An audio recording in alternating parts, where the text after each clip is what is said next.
Welcome to Discussions with Dr. G. Today we are going to be discussing medications that affect airflow.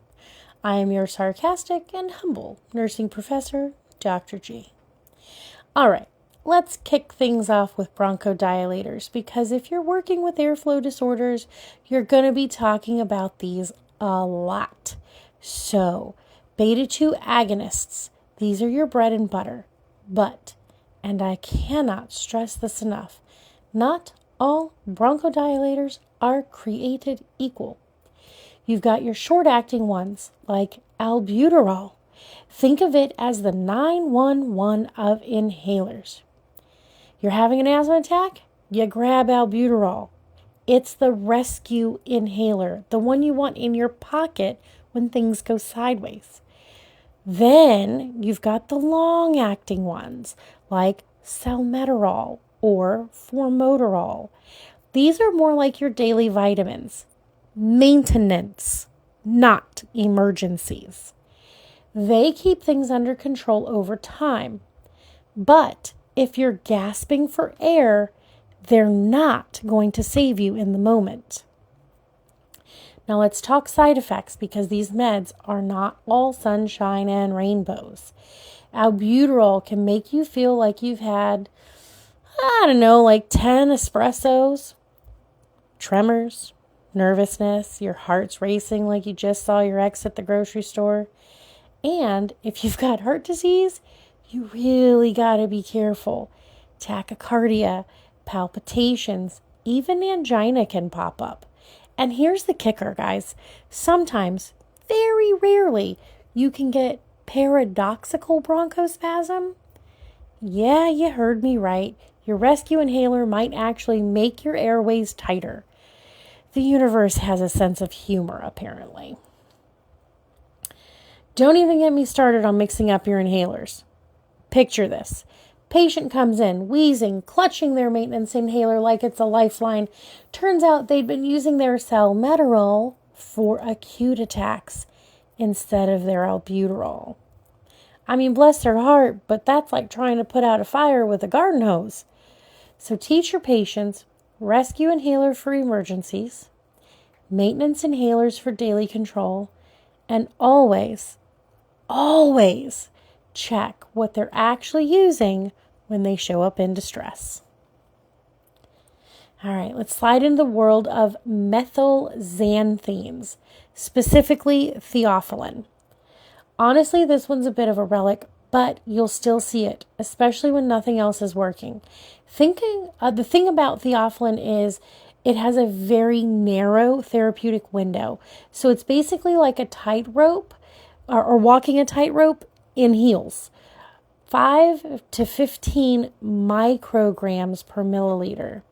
That's your window. Too little and it does nothing. Too much and you're looking at GI upset, insomnia, and restlessness, which actually doesn't occur until around 20 micrograms per milliliter.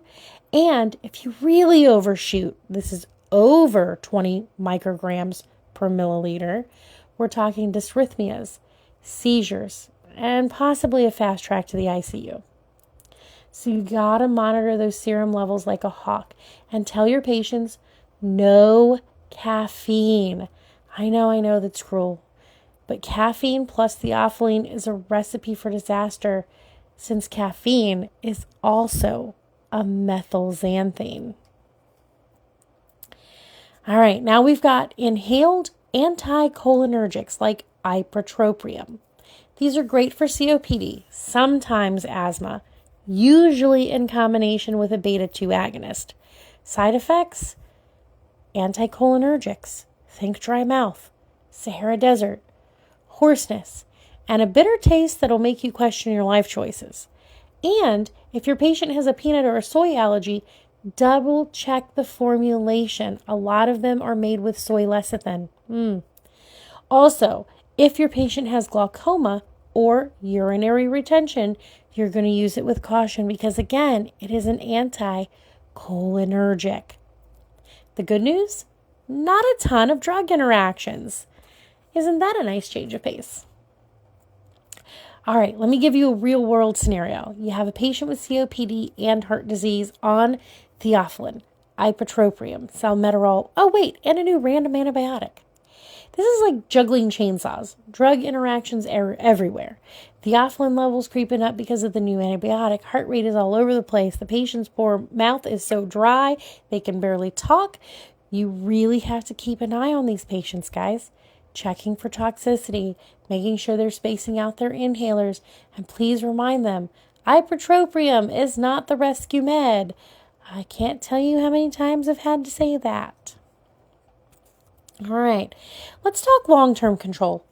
This is where inhaled and systemic glucocorticoids come in.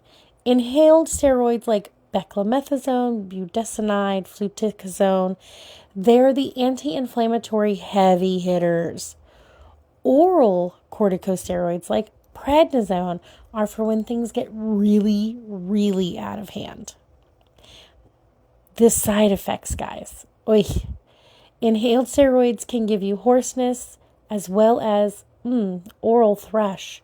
So rinse your mouth after every use. Systemic steroids, now you've got to worry about hyperglycemia, bone loss, mood swings, moon face, buffalo hump, the whole Cushing's parade. And don't forget, you gotta taper these slowly or you risk adrenal crisis. They're corticosteroids. Inhaled or oral corticosteroids suppress your adrenal glands, causing adrenal insufficiency if you do not taper the patient off of them. All right. Leukotriene modifiers, Montelukast, okay? These are mostly for maintenance. Think asthma, allergic rhinitis, exercise-induced bronchospasm. They're generally well tolerated, but every now and then you get neuropsychiatric effects, agitation, depression, even suicidal thoughts. So keep an eye out, especially in patients with a history of mood disorders. And just to hammer it home, these are not rescue medications. If your patient's having an acute attack, Montelukast is not going to save their day. Here's my favorite way to explain the inhaler order. Think of it like painting a wall. You wouldn't slap on the top coat before you prime the surface, right? Okay. Same with the inhalers. Bronchodilator first to open up the airways. Then your steroid to calm the inflammation. If you do it backwards, you're wasting paint and medicine. So teach your patients the right order, make sure they rinse after steroids, and remind them that maintenance meds only work if they actually use them. And honestly, don't be surprised if they forget the names. Just make sure you don't. All right, guys, that's it for today. Until next time, keep breathing easy.